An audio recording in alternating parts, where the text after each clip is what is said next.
খাচ্ছিস? এসেই হ্যাংলার মতো খেতে বসে গেছে। ইয়েস, খাওয়া দাওয়া দিয়ে এই যে যার বাড়িতে এসেছি আমি আমার ভাত মুখে দিতে পারিনি, ইলিশ খেতে শুরু করে দিয়েছে। বউকে ডাকো। না না সিরিয়াসলি ছাড়বো, সিরিয়াসলি শিওর। নাও তুমি খাও এবার।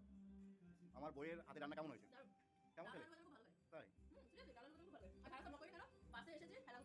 তো তুমি তো দিন দিন আমার বান্ধবী বলছে যে ডাল তোমরা দেখে বুঝতেই পারছো যে আমরা এখানে কিছু নিয়ে গসিপ করছি। তার কারণ হচ্ছে কি আমরা চলে গেছি চিনার পার্কে আমাদের একটা বন্ধুর সাথে দেখা করতে। আমি আর সঙ্গীতা চলে গেছিলাম সেখানে আমরা কিছু ভিডিও বানাবো বলে। তো ভিডিও বানাতে বসে আমাদের সবার গসিপ করা শুরু হয়ে গেছে, কে কীরকম কী বৃত্তান্ত এসব। তো সব কমপ্লিট হওয়ার পরে আমরা ভিডিও করতে বসেছিলাম, ভিডিও করেছি। তারপরে বাড়ি আসতে অনেক লেট হয়েছে, তো তোমরা ভিডিওর ক্লিপগুলো দেখো, ধরলাম তোমাদের সামনে। ভিডিও করেছিলাম, সেই ভিডিওর কিছু অংশ তোমাদের সামনে তুলে ধরলাম। এই ভিডিওটা আমাদের ইউটিউব চ্যানেলে পেয়ে যাবে, কমপ্লিট হয়ে গেছে আমাদের। আর ইউটিউবের আমাদের লিঙ্কটা শেয়ার করে দেবো বায়োতে। আর আজকের মতো এটুকুই।